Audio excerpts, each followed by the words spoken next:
प्यारे साथियों, भारतीय संविधान की क्वेश्चन आंसर सीरीज की श्रृंखला को आरंभ करते हुए आज हम प्रारंभ करते हैं दूसरी वीडियो। इसमें पहला प्रश्न जो है हमारा, इसमें कह रहा है कि भारतीय गणतंत्र की 26/1/1950 को सही संवैधानिक वस्तु स्थिति क्या थी जब संविधान लागू किया गया था। यानी कि 26 जनवरी 1950 को जब लागू किया गया तो उस समय जो संविधान है उसकी स्थिति क्या थी। लोकतंत्रात्मक गणतंत्र, संपूर्ण प्रभुत्व संपन्न धर्मनिरपेक्ष लोकतंत्रात्मक गणराज्य, संपूर्ण प्रभुत्व संपन्न लोकतंत्रात्मक गणराज्य, संपूर्ण प्रभुत्व संपन्न समाजवादी धर्मनिरपेक्ष लोकतंत्रात्मक गणराज्य। तो यदि हम देखें तो जब संविधान लागू किया गया तो उस समय संपूर्ण प्रभुत्व संपन्न लोकतंत्रात्मक गणराज्य था। संपूर्ण प्रभुत्व संपन्न लोकतंत्रात्मक गणराज्य, इस तरीके से हम देखें तो हमारा ऑप्शन नंबर सी सही होता है। यदि हम देखें वर्तमान स्थिति तो उसमें कुछ शब्द जैसे कि समाजवादी, पंथनिरपेक्ष और अखंडता, ये शब्द जो हैं बाद में जोड़े गए, इसलिए ऑप्शन नंबर डी गलत हो जाता है। यहाँ पर समाजवादी शब्द भी आ रहा है। तो ये शब्द जो हैं 42वें संविधान संशोधन 1976 में जोड़े गए, जो कि 3 जनवरी 1977 से लागू हुए। देखते हैं अगला प्रश्न। अगले प्रश्न में कह रहा है कि सही शब्दों पर विचार करें। समाजवादी, प्रजातांत्रिक, सार्वभौमिक और धर्मनिरपेक्ष। हमने ये देखना है कि इनका सही क्रम हमारे संविधान की प्रस्तावना में क्या है।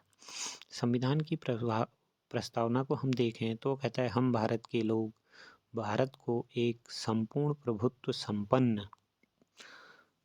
प्रभुत्व संपन्न यानी कि सार्वभौमिक, समाजवादी फिर धर्मनिरपेक्ष लोकतंत्रात्मक गणराज्य बनाने के लिए, इस तरीके से आगे को है। तो एक तो सार्वभौमिक पहले नंबर पर आ जाएगा, सी वाला। समाजवादी दूसरे नंबर पर, सी के बाद ए आ जाएगा। समाजवादी, धर्मनिरपेक्ष, फिर डी वाला आ जाएगा धर्मनिरपेक्ष लोकतांत्रिक गणराज्य, लोकतांत्रिक या प्रजातांत्रिक यानी कि बी वाला आ जाएगा। तो सही क्रम इसमें क्या हो जा रहा है, C A D B. C A D B हम देखें तो कहाँ पर है, ऑप्शन नंबर ए पर। इस तरीके से बहुत डीप पूछा जाता है तो हमारी जो प्रस्तावना है उसी से कितने प्रश्न बन जाते हैं। ये हमको ये पता होना चाहिए कि कौन कौन से शब्द और किस क्रम से हैं। तो प्रस्तावना को एक सही क्रम से याद होना बहुत ही ज़रूरी है। अब देखते हैं अगला प्रश्न। इसमें कह रहा है, निम्नलिखित शब्दों में से कौन सा शब्द 1975 में भारतीय संविधान की प्रस्तावना में सम्मिलित नहीं था। बात समझने की है। जो 42वां संविधान संशोधन था वो लागू कब हुआ, 1976 में। और हमको ये याद होना चाहिए कि 1976 में कौन से शब्द जोड़े गए थे। तो जोड़े गए थे समाजवादी, पंथनिरपेक्ष और अखंडता। ये 1976 में जोड़े गए। इसका मतलब ये शब्द जो हैं 1975 में नहीं थे। अब हम अपने ऑप्शन में देखें, बंधुत्व, संप्रभु, समानता, अखंडता। इनमें से देखें तो अखंडता शब्द जो है वो बाद में जोड़ा गया, इसलिए अखंडता शब्द 1975 में भारतीय संविधान में नहीं था। तो इस तरीके से हमारा ऑप्शन नंबर डी जो है वो सही हो जाता है। अब देखते हैं अगला प्रश्न क्या है, यानी कि क्वेश्चन नंबर अगला 4 जो है उसमें कह रहा है, संविधान में हमारे राष्ट्र का उल्लेख किन किन नामों से किया गया है। अब जो हमारा संविधान में है उसमें कहता है कि भारत अर्थात इंडिया राज्यों का संघ होगा। इंडिया दैट इज़ भारत, यानी कि वहाँ पर दो नाम हैं। कौन कौन से? इंडिया और भारत। इस तरीके से हम देखें तो हमारा ऑप्शन नंबर ए यहाँ पर सही उत्तर है। इसी श्रृंखला को आगे बढ़ाते हुए चलते हैं। अगला प्रश्न, भारत एक गणतंत्र है, इसका अर्थ क्या है? भारत एक गणतंत्र है, इसका अर्थ क्या है? ऑप्शन में हमको दिए हैं, सभी मामलों में अंतिम अधिकार जनता के पास, भारत में संसदीय शासन नहीं है, भारत में वंशानुगत शासन नहीं है, भारत राज्यों का संघ है। तो गणतंत्र मतलब क्या होता है? इसका अर्थ यह है कि भारत का प्रमुख अर्थात राष्ट्रपति चुनाव के जरिए सत्ता में आता है, और राष्ट्रपति का चुनाव जो होता है हर 5 वर्ष में अप्रत्यक्ष रूप से किया जाता है। तो इस तरीके से हम देखें तो भारत में वंशानुगत शासन नहीं है, यानी कि वंशानुगत शासन नहीं है। ये है अर्थ किसका? गणतंत्र का। तो हमारा ऑप्शन नंबर यहाँ पर सही हो जाता है, सी वाला। बढ़ते हैं अगले प्रश्न की ओर। अगला प्रश्न कह रहा है, सभी व्यक्ति पूर्णतः और समान रूप से मानव हैं, यह सिद्धांत जाना जाता है। सभी व्यक्ति पूर्णतः और समान रूप से मानव हैं, यह सिद्धांत सार्वभौमिकता के नाम से जाना जाता है। इस सिद्धांत के अनुसार सभी व्यक्तियों को उनके मानव अधिकार समान रूप से बिना किसी विभेद के उपलब्ध होने चाहिए। तो यह सिद्धांत जो है वो है सार्वभौमिकता का सिद्धांत। इस तरीके से हमारा आंसर नंबर ए जो है वो सही होता है। बढ़ते हैं अगले प्रश्न की ओर। तो अगले प्रश्न में कह रहा है, भारतीय संविधान की प्रस्तावना में निम्न में से किस स्वतंत्रता का वर्णन नहीं है? यदि हम प्रस्तावना को देखें तो उनमें कौन सी स्वतंत्रताएं हैं और उनका क्रम क्या है? उसमें कहता है विचार, अभिव्यक्ति, विश्वास, धर्म और उपासना की स्वतंत्रता। विचार की स्वतंत्रता ऑप्शन ए वो तो है। विचार प्रकट करने की स्वतंत्रता एक ही बात हुई है। विश्वास की स्वतंत्रता है, परंतु आर्थिक स्वतंत्रता जो ऑप्शन नंबर डी हमको दिया गया है वो हमारे संविधान की प्रस्तावना में वर्णित नहीं है। इस तरीके से इसका ऑप्शन डी सही हो जाता है। देखें अगला प्रश्न। अगले प्रश्न में कह रहा है, निम्नलिखित में से किसने भारतीय संविधान की प्रस्तावना को हमारे संप्रभु प्रजातांत्रिक गणतंत्र की जन्म कुंडली कहा है? यानी कि जो प्रस्तावना है उसको जन्म कुंडली किसने कहा है? ये कहा गया है के.एम. मुंशी के द्वारा। तो option number D KM. Munshi इसका सही उत्तर है। बढ़ते हैं अगले प्रश्न की ओर। Question number 9। फिर वही कथन उसी टाइप का कि संविधान को पवित्र दस्तावेज किसने कहा है? बी.आर. अम्बेडकर, महात्मा गांधी, दीनदयाल उपाध्याय या मोहम्मद अली जिन्ना? बी.आर. अम्बेडकर जो कि 7 सदस्यीय प्रारूप समिति के अध्यक्ष थे, उन्होंने ही संविधान को एक पवित्र दस्तावेज कहा है। इस तरीके से ऑप्शन नंबर ए इसका सही उत्तर हो जाता है। देखते हैं अगला प्रश्न, क्वेश्चन नंबर 10। इसमें कह रहा है कि भारतीय संविधान की प्रस्तावना में जिन आदर्शों एवं उद्देश्यों की रूपरेखा दी गई है उनकी व्याख्या की गई है। जो हमारे संविधान में आदर्श और उद्देश्य दिए गए हैं उनकी व्याख्या कहाँ पर की गई? अब यदि हम भारत की प्रस्तावना को देखें तो उसमें बात की गई है कि भारत को एक संपूर्ण प्रभुत्व संपन्न समाजवादी धर्मनिरपेक्ष लोकतांत्रिक गणराज्य बनाने के लिए, यानी कि जो भारत हमारा संविधान की दृष्टि से जो राज्य है वो कैसा होगा?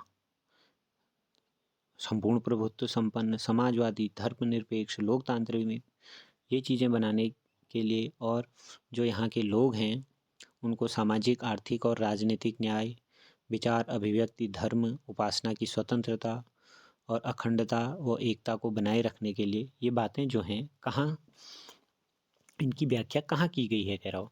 यदि हम बात करें तो राज्य के नीति निर्देशक सिद्धांत जो हैं उनमें राज्य कैसा होगा, राज्य को कैसा होना चाहिए एक आदर्श को, इन चीज़ों की बात की गई है।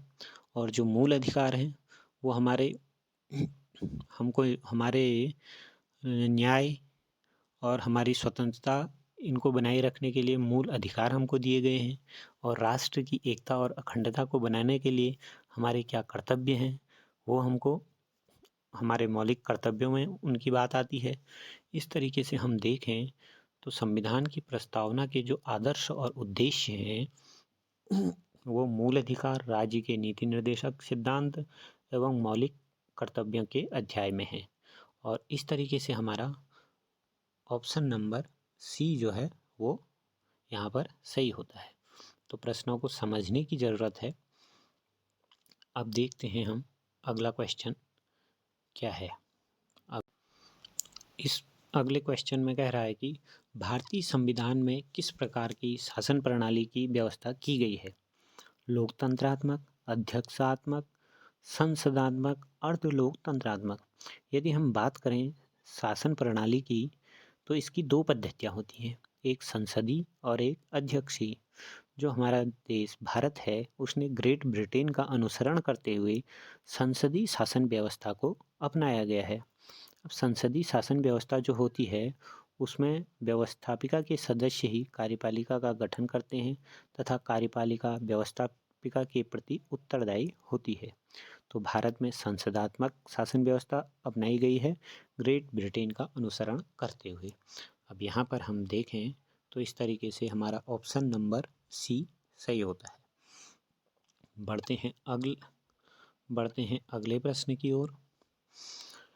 अगले प्रश्न में कह रहा है कि निम्नलिखित में से कौन सी भारतीय संविधान की विशेषता नहीं है। हमको दिए गए हैं संसदात्मक सरकार, अध्यक्षात्मक सरकार, स्वतंत्र न्यायपालिका, संघात्मक सरकार। संसदात्मक सरकार है, अभी मैंने बताया था, और स्वतंत्र न्यायपालिका यहाँ है, संघात्मक सरकार है यहाँ की जो है, अध्यक्षात्मक सरकार यहाँ नहीं है। तो इस तरीके से हमारा यहाँ पर ऑप्शन नंबर बी जो है वो सही आंसर होता है। क्वेश्चन नंबर अगला देखते हैं।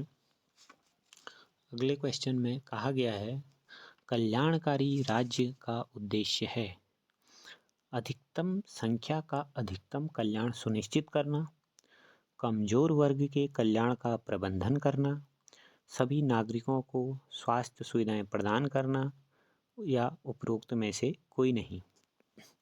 अब जो कल्याणकारी राज्य होता है उसका उद्देश्य कल्याण क्या होता है, अधिकतम जनसंख्या का अधिकतम कल्याण सुनिश्चित करना होता है। इस तरीके से यहाँ पर हमारा ऑप्शन नंबर ए जो है वो सही उत्तर हो जाता है। बढ़ते हैं अगले प्रश्न की ओर। उसमें कह रहा है निम्नलिखित कथनों में कौन सा सही कथन है। भारतीय संविधान अध्यक्षात्मक है, इसके बारे में अभी हमने चर्चा करी थी क्या है करके। भारत एक नाम मात्र का राजतंत्र है, भारत एक कुलीन तंत्र है, भारत एक संसदात्मक प्रजातंत्र है। भारत में संसदात्मक प्रजा को अपनाया गया है। संसदात्मक प्रजातंत्र का आशय है कि शासन की संसदीय प्रणाली वाला प्रजातंत्र, जिसमें क्या होगा, राज्य सत्ता जो होगी वो मूलतः जनता में ही निहित होगी। संसद में जनता के द्वारा चुने हुए प्रतिनिधि ही शासन का संचालन करेंगे। तो इस तरीके से भारत जो है वहाँ पर एक संसदात्मक प्रजातंत्र है। तो ऑप्शन नंबर डी यहाँ पर। बढ़ते हैं अगले प्रश्न की ओर। भारत में राजनीतिक सत्ता का प्रमुख स्रोत है जनता, संविधान, संसद, राष्ट्रपति। अब यहाँ पर हम प्रस्तावना को देखें तो उसमें कहा गया है हम भारत के लोग भारत को एक संपूर्ण प्रभुत्व संपन्न, इस तरीके से। इसका मतलब ये हुआ कि जनता को अपने प्रतिनिधि निर्वाचित करने का अधिकार है और जो प्रतिनिधियों को निर्वाचित करती है वो जनता के स्वामी न होकर क्या हैं, सेवक हैं। इस तरीके से हम देखें तो राजनीतिक सत्ता का प्रमुख स्रोत क्या हो जाता है, जनता हो जाती है। इस तरीके से तो हमारा ऑप्शन नंबर यहाँ पर ए सही है।